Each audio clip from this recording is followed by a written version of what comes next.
दोस्तों 10th के बाद क्या करें, ये सवाल हर एक स्टूडेंट के दिमाग में जरूर आता है। आज के इस वीडियो में हम बात करेंगे 10th के बाद अवेलेबल 20 प्लस यानी 20 प्लस सरकारी नौकरी ऑप्शंस के बारे में, जो आपके लिए एक स्टेबल करियर, फिक्स सैलरी और लाइफ टाइम जॉब सिक्योरिटी प्रदान करते हैं। दोस्तों, चाहे आपको अपने फैमिली को सपोर्ट करना हो या फिर अपने फ्यूचर को बेस्ट बनाना हो, अपने सपनों को पूरा करना हो, तो ये ऑप्शंस आपके लिए एक परफेक्ट करियर गाइड बनेंगे। तो दोस्तों, वीडियो को एंड तक जरूर देखना, क्योंकि ये आपकी ज़िंदगी बदल सकती है। Number 1, railway jobs. दोस्तों, रेलवे में आप आरपीएफ यानी कि रेलवे प्रोटेक्शन फोर्स कांस्टेबल बन सकते हो।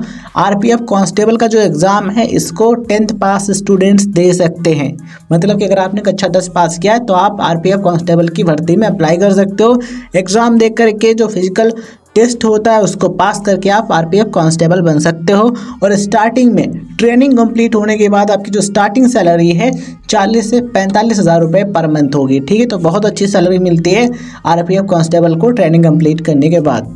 ठीक है, चलिए अब बात कर लेते हैं नंबर 2 की। तो नंबर 2 है टेक्नीशियन ग्रेड 3 का पोस्ट, जो कि रेलवे का है। तो इंडियन रेलवे में टेक्नीशियन ग्रेड 3 का जो पोस्ट है, इसके लिए आप अप्लाई कर सकते हो 10th के बाद। लेकिन यहाँ पर ध्यान रखना, इस पोस्ट के लिए वही अप्लाई कर सकते हैं, मतलब कि वे कैंडिडेट्स अप्लाई कर सकते हैं जिन्होंने स्पोर्ट्स सर्टिफिकेट बनवा रखा है, मतलब कि जो स्पोर्ट्स खेल चुके हैं, जो एक प्लेयर रह चुके हैं। ठीक है, जो प्लेयर हैं, तो जो स्पोर्ट्स वाले प्लेयर हैं, ठीक है, वो इसमें अप्लाई कर सकते हैं। और उनका स्पोर्ट्स में जैसा अचीवमेंट रहेगा उसके बेस पर उनको सेलेक्ट किया जाएगा। ठीक है, तो इस पोस्ट का जो सिलेक्शन प्रोसेस है वो डिपेंड है आपके स्पोर्ट्स अचीवमेंट में, मतलब कि आपने स्पोर्ट्स में क्या क्या चीज़ें अचीव की हैं। ठीक है, इस पर डिपेंड करेगा। तो इसके लिए कक्षा 10 पास और प्लस उन्होंने स्पोर्ट्स का सर्टिफिकेट रखा है, वही कैंडिडेट्स अप्लाई कर सकते हैं। तो अगर आपने स्पोर्ट्स खेला है, टूर्नामेंट्स खेले हैं, ठीक है, चैम्पियनशिप आपने प्राप्त की है, तो आप इसमें अप्लाई कर सकते हो। सिलेक्शन प्रोसेस तो यही है कि आपने स्पोर्ट्स में अच्छा स्कोर किया है, अच्छी अचीवमेंट अगर आपकी हैं, तो आप इसमें सेलेक्ट हो जाओगे। स्टार्टिंग सैलरी 19,900 प्लस होगी, मतलब कि लगभग 20,000 रुपये पर मंथ की स्टार्टिंग सैलरी आपकी होगी। Number 3, railway group D jobs. दोस्तों, यहाँ पर कई सारे पोस्ट होते हैं, कई सारे डेजिग्नेशन होते हैं। कौन कौन से? Assistant workshop, assistant bridge, assistant loco set, ठीक है, assistant pointsman, track machine, TL and AC. इसके अलावा और भी कई सारे जो पोस्ट हैं, उनके नाम स्क्रीन पर आप देख पा रहे होंगे। तो रेलवे ग्रुप डी में आप जा सकते हो अगर आप 10th पास हो तो, या फिर आपने आईटीआई किया है तब भी आप इसका फॉर्म भर सकते हो। अप्रेंटिसशिप अगर आपने कंप्लीट किया है तब भी आप रेलवे ग्रुप डी का एग्ज़ाम का फॉर्म भर सकते हो। एग्ज़ाम दे करके आप इसमें नौकरी प्राप्त कर सकते हो, ये भी रेलवे का जॉब है। ठीक है, सैलरी की बात करें तो ग्रुप डी में जो सैलरी है वो डिपेंड करती है कि आपकी पोस्टिंग कहाँ पर हुई, मतलब लोकेशन पर। तो अलग अलग जगह पर जो सैलरी अलग अलग हो सकती है। अप्रॉक्स जो सैलरी है वो 25,000 से 28,000 रुपये पर मंथ होती है, और एक्सपीरियंस होने के साथ बढ़ती रहती है। 10th पास हो या फिर आईटीआई किया या फिर अप्रेंटिसशिप आपने किए तो अप्लाई आप कर सकते हो। इसके लिए एग्ज़ाम आपको देना होता है। नंबर 4, अप्रेंटिसशिप इन रेलवेज। दोस्तों, आपको इंडियन रेलवे अप्रेंटिसशिप की अपॉर्चुनिटी भी देता है। तो अगर आपने 10th पास किया है और आपने आईटीआई कर रखा है, ठीक है, तो आपने जिस ट्रेड में आईटीआई किया है उस ट्रेड में आप अप्रेंटिसशिप कर सकते हो। आपका जो स्टाइपेंड है या फिर कहीं जो सैलरी है वो आपको 8,000 प्लस मिलेगी महीने की। ठीक है, तो देखिए, अप्रेंटिसशिप जब आप करते हो तो यहाँ पर आपको स्टाइपेंड मिलता है, जो कि 8,050 रुपये लगभग मिलता है, और अलग अलग जगह पर थोड़ा कम ज़्यादा भी हो सकता है, तो मतलब 8,000 प्लस मिलता है। तो इसमें क्या करते हो, आपको ट्रेनिंग कराई जाती है जिससे आपको एक्सपीरियंस मिलता है, वो एक्सपीरियंस आपकी जॉब में काम आता है। तो अलग अलग जो ट्रेड्स हैं, जैसे कि फिटर, टर्नर या फिर वेल्डर, इलेक्ट्रिशियन, मशीनिस्ट, ठीक है, इलेक्ट्रॉनिक्स मैकेनिक, इन सभी में आप अप्रेंटिसशिप कर सकते हो। सिलेक्शन कैसे होता है? तो मेरिट बेस्ड होता है, जो कि 10th और आईटीआई का रहता है। Number 5, wild life guard. दोस्तों, ये जो भर्ती है ये फॉरेस्ट डिपार्टमेंट के अंतर्गत है, यानी कि वन विभाग के अंतर्गत है। इसमें अगर आप फॉरेस्ट में रह सकते हो, मतलब कि आपको अगर आउटडोर में जॉब चाहिए, ठीक है, फील्ड वाला जॉब चाहिए, तो आप इसमें अप्लाई कर सकते हो। 10th पास हो, अप्लाई कर पाओगे। एग्ज़ाम आपको देना होगा इसमें सेलेक्ट होने के लिए। सैलरी की बात करें तो 18,000 रुपये पर मंथ आपकी सैलरी होगी, मतलब कि 18 से ज़्यादा ही होगी। ठीक है, तो 18-20,000 रुपये स्टार्टिंग सैलरी हो सकती है महीने की। अब बात करते हैं नंबर 6 की। तो नंबर 6 है इंडियन आर्मी सोल्जर ट्रेड्समैन का पोस्ट। आप इसके लिए अप्लाई कर सकते हो। सैलरी आपकी 20 से 30 हज़ार रुपये पर मंथ होगी। एलिजिबिलिटी है 10th पास, कम से कम 10th पास हो तो अप्लाई कर सकते हो। सिलेक्शन कैसे होगा, तो एंट्रेंस एग्जाम आपको पास करना होगा, प्लस आपको जो फिजिकल फिटनेस टेस्ट है वो पास करना होगा। नेक्स्ट, इंडियन नेवी में अगर आपको जाना है, भारतीय नौसेना में जाना है, तो आप MR एंट्री में अप्लाई कर सकते हो। देखिए, इंडियन नेवी के द्वारा MR रिक्रूटमेंट होता है, MR की भर्ती निकलती है, तो उसमें आप अप्लाई कर सकते हो और आप चेफ या फिर स्टीवर्ड या फिर सैनिटरी हाइजीनिस्ट बन सकते हो। ठीक है, कक्षा 10 पास हो तो इसमें अप्लाई कर सकते हो। इसके लिए एग्ज़ाम देना होगा।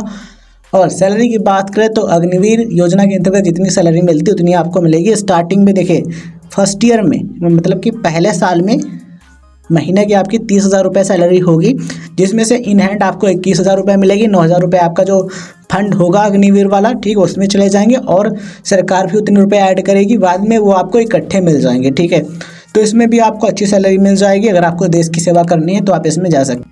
तो इसके लिए भी आपको एग्ज़ाम पास करना होगा। एग्ज़ाम की तैयारी करके आप अप्लाई कर सकते हो। जितने भी ये जॉब्स हम आपको बता रहे हैं उनसे रिलेटेड जो बुक्स हैं, उनकी तैयारी के लिए जो एग्ज़ाम के लिए बेस्ट बुक हैं, उनके लिंक हम आपको डिस्क्रिप्शन में प्रोवाइड कराने का प्रयास करेंगे, तो आप वीडियो का डिस्क्रिप्शन ज़रूर चेक कर लेना। चलिए, नेक्स्ट है इंडियन एयरफोर्स। दोस्तों, अगर आपको भारतीय वायुसेना में जाना है, इंडियन एयरफोर्स में जाना है और आप सोच रहे हो कि 10th के बाद हमें कौन सी जॉब में अप्लाई करना चाहिए, किसके लिए हम एलिजिबल होंगे, तो दोस्तों इंडियन एयरफोर्स के द्वारा हॉस्पिटैलिटी एंड हाउसकीपिंग के लिए भर्ती निकलती है, इसमें आप अप्लाई कर सकते हो। देखिए, यहाँ पर काम क्या करना होता है समझ लीजिए। देखिए, इसमें आपको किचन से संबंधित काम करना होता है और साफ़ सफाई से संबंधित काम करना होता है।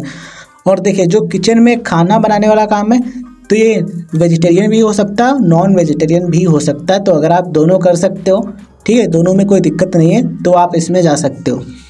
ठीक है, तो ये जो काम अगर आप कर सकते हो तो आप इसमें अप्लाई कर सकते हो। कम से कम 10th पास हो, एग्ज़ाम आप दे सकते हो इसका। और सैलरी जो है इसमें भी अग्निवीर योजना के अंतर्गत मिलेगी। टोटल सैलरी महीने की 30 हज़ार रुपये, इन हैंड आपको 21 हज़ार मिलेंगे। इसके अलावा जितना अमाउंट बचता है वो आपको बाद में मिलेगा। 10th पास हो, आप इसका फॉर्म भर सकते हो अगर आपको इंडियन फोर्स में जाना है तो। अगर आपको ये नहीं करना है और आप सोचते हो हम थोड़ा बड़ी पोस्ट पर जाएं, तो आप 12th तक की जो पढ़ाई है फिजिक्स केमिस्ट्री मैथमेटिक्स से कीजिए और आप NDA एग्जामिनेशन को दीजिए। NDA एग्ज़ाम क्या है, फुल डिटेल अगर आप चाहते हो तो लिंक डिस्क्रिप्शन में मिल जाएगा, आप वो वीडियो देख लीजिएगा, उसमें हमने NDA एग्ज़ाम के बारे में पूरी जानकारी दी है। Number 9, police home guard. दोस्तों, अलग अलग स्टेट्स में होमगार्ड की भर्ती निकलती है, जिसमें आप अप्लाई कर सकते हो। और इसमें जो स्टार्टिंग सैलरी होती है वो 15 हज़ार रुपये पर मंथ की होती है। ठीक है, ये सैलरी रहती है, या फिर कहें 500 रुपये पर डे के हिसाब मिलता है। ठीक है, तो 500 रुपये पर डे या फिर 15 हज़ार रुपये पर मंथ का। एलिजिबिलिटी है 10th पास प्लस फिजिकल टेस्ट होगा। और अब हो सकता है कि अब एग्ज़ाम भी कराया जाए, डिपेंड करेगा कि आप किस स्टेट का जो होमगार्ड का वैकेंसी है उसमें अप्लाई कर रहे हो। तो अब एग्जामिनेशन भी हो सकता है या फिर मेरिट के आधार पर भी बन सकता है। मैक्सिमम चांसेज हैं एग्ज़ाम होने के, बिकॉज अब कंपटीशन बढ़ रहा है। ठीक है, तो ऐसे में 10th पास हो, उसके बाद आपको एग्ज़ाम देना होगा, फिजिकल टेस्ट पास करना होगा, देन आप होमगार्ड बन सकते हो। दोस्तों, अगर आप पोस्ट ऑफिस में काम करना चाहते हैं तो आप अप्लाई कर सकते हो ABPM पोस्ट के लिए, डाक सेवक के लिए, या फिर BPM पोस्ट के लिए। फुल फॉर्म क्या होता है, सैलरी कितनी होती है, आइए समझ लेते हैं। देखिए, असिस्टेंट ब्रांच पोस्ट मास्टर, ये फुल फॉर्म होता है ABPM का। सैलरी होती है 14 हज़ार रुपये से ज़्यादा महीने की। ठीक है, डाक सेवक का जो पोस्ट है इस पर सैलरी होती है 12 हज़ार से 14 हज़ार रुपये पर मंथ का। ठीक है, BPM का जो पोस्ट है इसमें लगभग 18 हज़ार रुपये या फिर कहें 17 हज़ार रुपये प्लस मिलते हैं हर महीने के। ठीक है, तो ये जो पोस्ट है BPM, इसका फुल फॉर्म होता है ब्रांच पोस्ट मास्टर। इन सभी के लिए मिनिमम क्वालिफिकेशन है 10th पास और बेसिक कंप्यूटर नॉलेज आपके पास होना चाहिए। मतलब कम से कम आपको कंप्यूटर के बारे में जानकारी होनी चाहिए। सर्टिफिकेट ज़रूरी नहीं है कि आपके पास ये सर्टिफिकेट होना चाहिए। ठीक है, 10th पास हो, कंप्यूटर का नॉलेज है तो आप अप्लाई कर सकते हो। और आपको लोकल लैंग्वेज भी आनी चाहिए, इस चीज़ को ध्यान रखना, मतलब कि जिस एरिया में आपकी पोस्टिंग होगी उस एरिया की लोकल लैंग्वेज आपको आनी चाहिए। ठीक है, तो JDS की भर्ती निकलती है, आप उसमें अप्लाई कर सकते हो। अब बात करते हैं दोस्तों नेक्स्ट की, तो नेक्स्ट है नंबर 13 पर लोअर डिवीज़न क्लर्क यानी कि LDC का पोस्ट। तो LDC का जो पोस्ट है ये मिनिस्ट्री ऑफ डिफेंस के अंतर्गत जब निकलता है तो इसके लिए क्वालिफिकेशन होती है 10th पास, कम से कम 10वीं पास किया है आपने, और आपकी टाइपिंग स्पीड इंग्लिश की 40 वर्ड पर मिनट है और हिंदी की 35 वर्ड पर मिनट। ठीक है, तो आप इसमें अप्लाई कर सकते हो। स्टार्टिंग सैलरी आपकी 20 से 25 हज़ार रुपये पर मंथ होगी। ठीक है।